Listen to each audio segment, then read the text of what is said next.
श्री स्वामी समर्थ. नमस्कार स्वामी भक्तांनो, स्वागत आहे तुमचं आपल्या चॅनलवरती. स्वामी भक्तांनो, आयुष्यामध्ये प्रत्येकाच्या जीवनात अडचणी असतात. कोणाच्या अडचणी मोठ्या असतात तर कोणाच्या अडचणी छोट्या.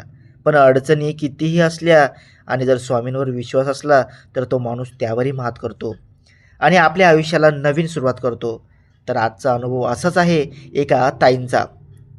ताई म्हणतात, दादा मी तुमचे व्हिडिओ बघत असते आणि तुम्ही जे अनुभव सांगता ते ऐकूनच माणसाला जगण्याची उमेद भेटते. तर त्या मला म्हणाले की दादा मला माझा पण अनुभव तुम्हाला सांगायचा आहे. तर मी त्यांना विचारलं की ताई तुम्ही रेकॉर्डिंगमध्ये सांगणार की मी माझ्या भाषेमध्ये स्वामी भक्तांना तुमचा अनुभव सांगू? तेव्हा ताई म्हणाल्या की तुम्ही तुमच्या शब्दामध्येच माझा अनुभव सांगू शकता, कारण माझा अनुभव हा खरा अनुभव आहे आणि तुम्ही जो अनुभव सांगता तो खरंच असतो. तर स्वामी भक्तांनो, ताई म्हणतात, माझं नवीनच लग्न झालेलं होतं 1980मध्ये.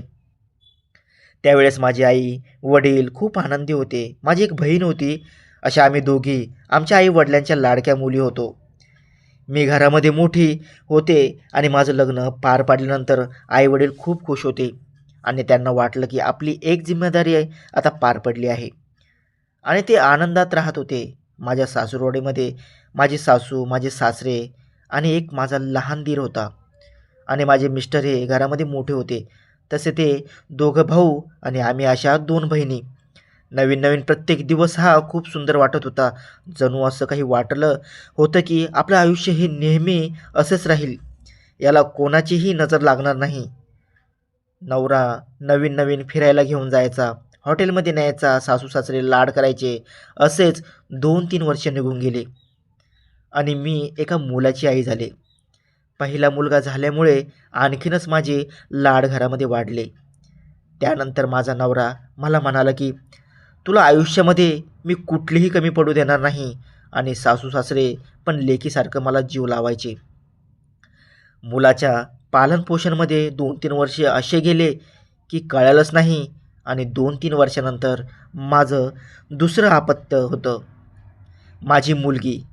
आता माझा संसार पूर्णपणे पूर्ण झाला होता. नवरा घरी कामावरून आल्यानंतर तो लेकरासोबत वेळ घालवायचा आणि मी ते बघून इतके आनंदी व्हायचे की माझ्या आनंदाला सीमा नव्हती.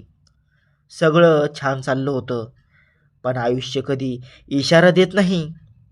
एके दिवशी माझा नवरा जो घरी 8 वाजेपर्यंत येणारा, त्या दिवशी 9 वाजले, 10 वाजले तरीही तो घरी आला नाही. अचानक मला एक फोन आला की तुम्ही लवकरात लवकर संजीवनी हॉस्पिटलमध्ये या, यांचा खूप मोठा अपघात झालेला आहे. त्यावेळेस माझ्या हातातला फोन अचानक खाली पडला आणि ते बघून माझे सासू सासरे धावत माझ्याकडे आले आणि त्यांनी विचारलं की काय झालं. तेव्हा मी बोलण्याच्या स्थितीमध्ये नव्हते, पण कसंमसं स्वतःला सावरत त्यांना सांगितलं की यांचा अपघात झालेला आहे आणि अनोळखी माणसाने आपल्याला फोन केलेला आहे आणि ते म्हणाले की संजीवनी हॉस्पिटलमध्ये तुम्ही या. हॉस्पिटलमध्ये गेल्यानंतर डॉक्टरांनी स्पष्टपणे सांगितलं की त्यांचा खूप मोठा अपघात झालेला होता आणि आम्ही त्यांना वाचू शकलो नाही. हे शब्द ऐकत्या क्षणी माझ्या डोळ्यावर अंधारी आल्या आणि मी जागीच कोसळले.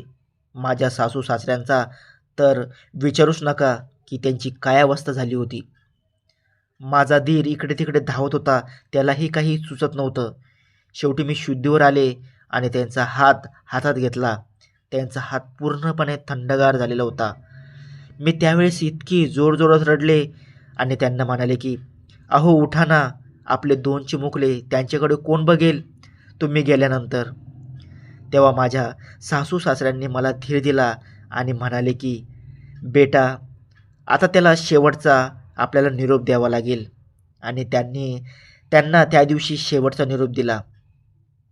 त्या दिवशी मी त्यांना निरोप देऊन आल्यानंतर माझ्या दोन्ही चिमुकल्यासोबत रात्रभर रडले आणि शेवटी मनाला धीर देत मी स्वतःच निर्णय घेतला की मी माझ्या दोन्ही चिमुकल्यांची आई पण आहे आणि बाबा पण, आणि एका नवीन आयुष्याची मी सुरुवात करण्याचं ठरवलं. पण म्हणतात ना, संकट आले की ते थांबायचं नाव घेत नाही. माझ्या सासऱ्यांनी त्यांच्या मुलाचं जाणं खूप मनावरती घेतलं आणि तेही 2-3 महिन्यामध्ये देवाघरी गेले. आणि नंतर 2-4 महिन्यानंतर सासूबाईही देवाघरी गेल्या. आणि काही वर्षांनी माझ्या दीराचं लग्न झालं. तो लग्न होण्याआधी एका भावासारखा धीर द्यायचा, प्रत्येक गोष्टीसाठी उभा राहायचा. पण ज्या दिवशी त्याचं लग्न झालं तेव्हापासून तो हळूहळू दूर होत गेला आणि तो त्याच्या संसारामध्ये पूर्णपणे व्यस्त झाला. आता घरामध्ये मी, माझे 2 चिमुकले, आता घर चालवायचं कसं हा प्रश्न मागे होता. जे काही माझे दागिने होते मी ते विकले, त्यावरती मी काही दिवस काढले. पण त्यानंतर काय, घर चालवायला तर पैसे लागतातच. एके दिवशी मी खूप रडत बसले की आता माझं कसं होणार, माझ्या दोन्ही मुलांचं कसं होणार. हे बघून शेजारची हाडेबाई माझ्याकडे आली आणि म्हणाली, अगं रडून काही होणार नाही, स्वामींवर विश्वास ठेव. स्वामी जे काही करतात त्यांच्या मागे नक्कीच काही ना काही उद्देश असतो. आणि दुःख कोणाच्या आयुष्यात नसतात, दुःख सगळ्यांच्या आयुष्यात असतात. फक्त त्याला पेलण्याची शक्ती स्वामी देतात.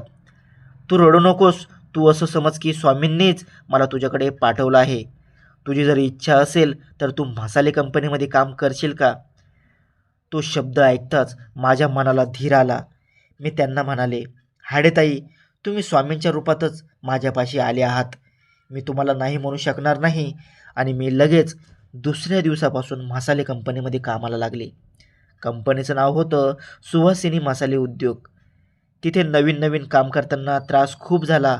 मिरचीने हात जळजळ करायचे, डोळे लाल व्हायचे, पण तरी हार मानली नाही.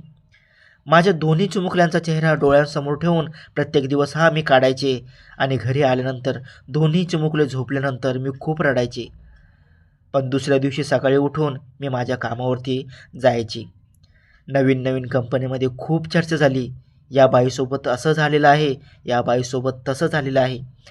पण मी माझ्या कामावरती पूर्णपणे लक्ष द्यायचे आणि त्या गोष्टीकडे दुर्लक्ष करायचे. शेवटी मला काम करता करता 5 ते 10 वर्ष झाली. आणि त्या काळामध्ये माझा मुलगा आर्यन हा अभ्यासात खूप हुशार होता आणि माझी मुलगी ही नृत्य शिकू लागली. कंपनीच्या मालकीनबाई म्हणाले की तू कामामध्ये खूप हुशार आहे आणि मनापासून काम करते, तर त्यामुळे मी तुला पॅकिंग विभागामध्ये ठेवते. आणि त्यांनी माझी पगारवाढही केली. त्या पगारवाढीमधूनच मी बचत करत गेले आणि पुढे चालून तर माझ्यासारख्याच काही मेहनती आणि मनापासून काम करणाऱ्या महिलांना कंपनीने कायमस्वरूपी कंपनीमध्ये ठेवण्याचा निर्णय घेतला. आणि त्या यादीत माझं पहिलं नाव होतं. ते नाव बघताक्षणी मी स्वामींसमोर नतमस्तक झाले, हात जोडले. म्हटलं, स्वामी, तुम्हीच देवासारखे आले होते हाडेबाईच्या रूपात. तुम्ही मला इथे पाठवलं, मला धीर दिला, मला रस्ता दाखवला. आज मी जी आहे ती तुमच्यामुळेच आहे. पुढे चालून माझा मुलगा इंजिनियर झाला, माझी मुलगी शिक्षक झाली आणि माझ्या मेहनतीचे फळ मला त्यांच्या रूपात मिळालं. शेवटी माझा मुलगा मला म्हणाला की आई, आता बस, तू आता काम सोडून दे. ते शब्द ऐकूनच माझ्या डोळ्यामध्ये आनंदाचे अश्रू आले. आणि मी त्याला म्हणाले, बेटा, ज्या कामामुळे आपलं पूर्ण आयुष्यच बदललं आहे, ते आता माझी सर्व्हिस जेवढी आहे तोपर्यंत मी तिथेच काम करणार. आणि माझं नाव त्या गावामध्ये आदर्श म्हणून मानलं जातं. जिने पती गमावला, जिने सासू सासरे गमावले, तरीही ती मागे हटली नाही. धीर धरून संकटाचा सामना करत राहिली. तिच्या संघर्षामागे तिच्या बहिणीचाही मोलाचा वाटा होता, आई वडिलांचाही वाटा होता. त्यांनीही तिला कधी एकटं पडू दिलं नाही. त्यांचीही साथ होती. त्यामुळे आज हा दिवस माझ्या आयुष्यामध्ये आलेला आहे.